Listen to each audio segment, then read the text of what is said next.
Good day, I am Yalaji B. Badayas from Basin 1 Abdella, and today I'm going to perform heart and neck vessels assessment. For inspection, we need to inspect chest to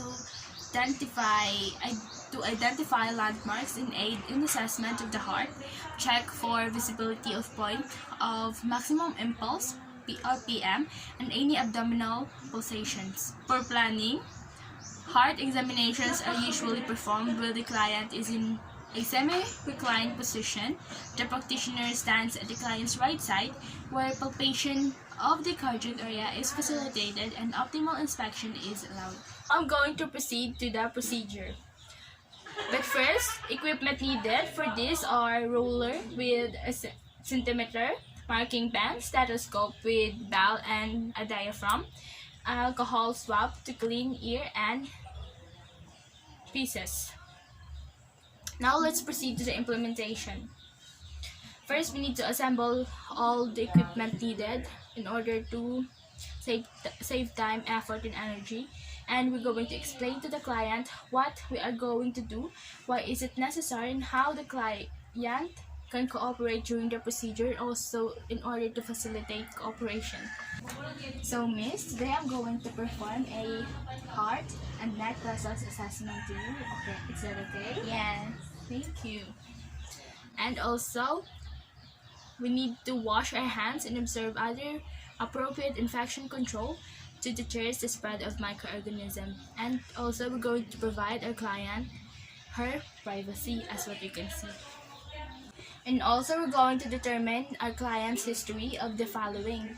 Miss, now in your family, do you have any relatives that have high cholesterol levels, high blood pressure? Yes, my parents. Stroke? Both of them. Wala stroke, but hypertensive, yes. Obesity? No. Any heart disease? Wala man. Arterial disease? No. None. Incident of any heart disease? None? Okay, thank you.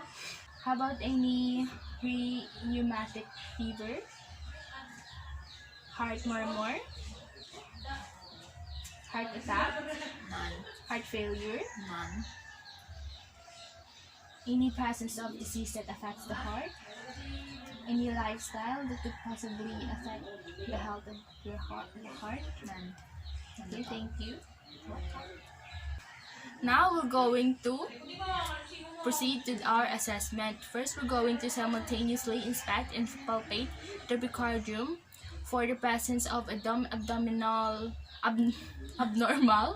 pulsations, lifts, or heaves. Yes. Just going to inspect.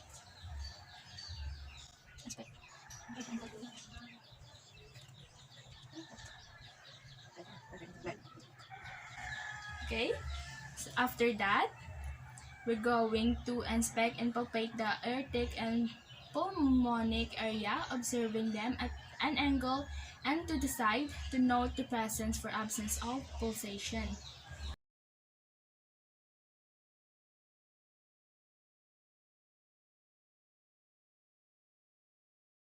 Okay, so for the findings, there is no pulsations. Then, next thing we need to do is to inspect and palpate the tricuspid area for pulsations and heaves and lifts.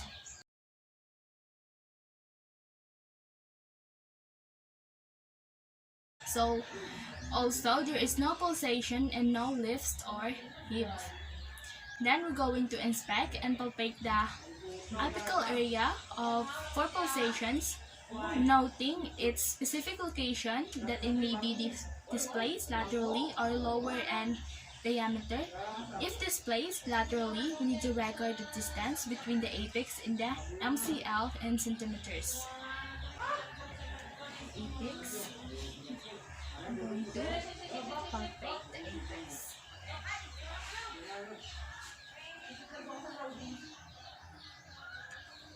Okay, so pulsation is visible in 50% and there is no lift or heave. Let's proceed to inspecting and palpating the epigastric area at the base of the sternum for abdominal aortic pulsation. is released, and just gonna palpate you again.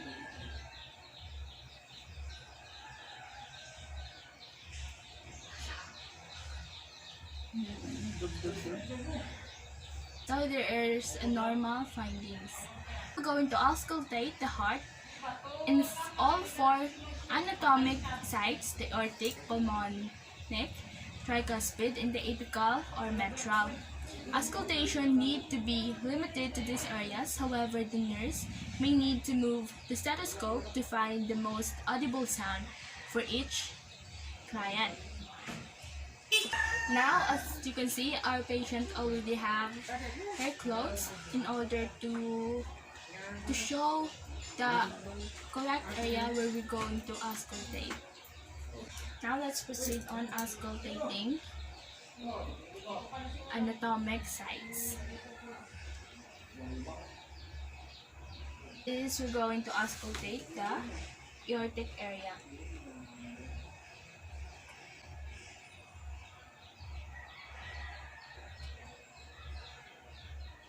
Could you press for me, please? Then let's proceed to the pulmonic area.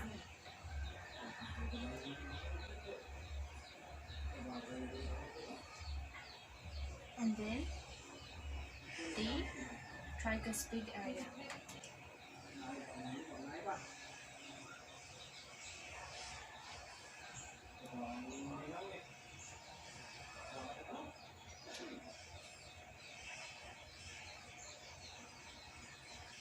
And our last is the apical or the mitral.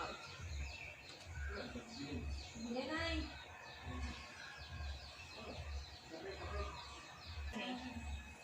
Now for normal, our findings is normal. We can hear the S1 and S2 of our client. We're going to assess the carotid arteries. First, we're going to palpate the carotid artery. We're going to use extreme caution.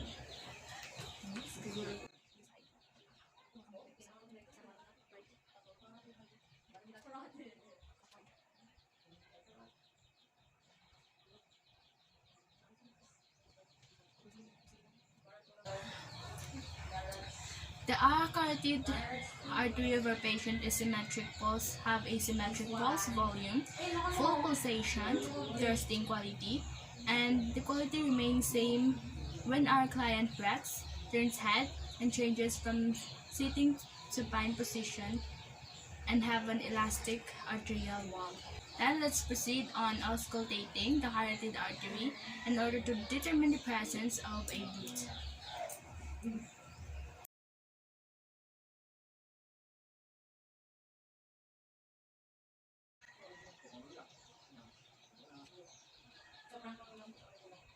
Okay. For our findings, there's no sound heard on auscultation. Now let's proceed on the jugular veins. First, we're going to inspect the jugular veins for distension while our client is placed in a semi-Fowler's position, as what you can see, with the head supported on a small pillow.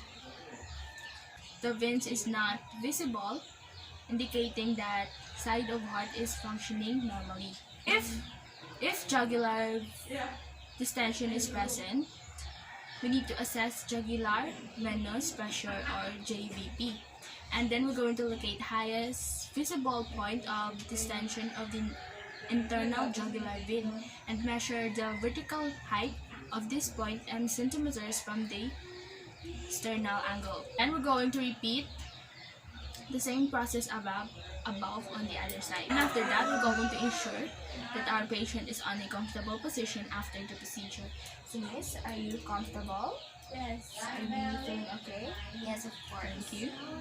And then also we're going to do a hand hygiene and document the findings in our client record. For evaluation, perform a detailed follow-up examination based on findings that deviated from expected or normal for the client, and relate our findings to previous assessment data if available. and then we're going to report significant deviations from normal to the physicians. That's all. Thank you.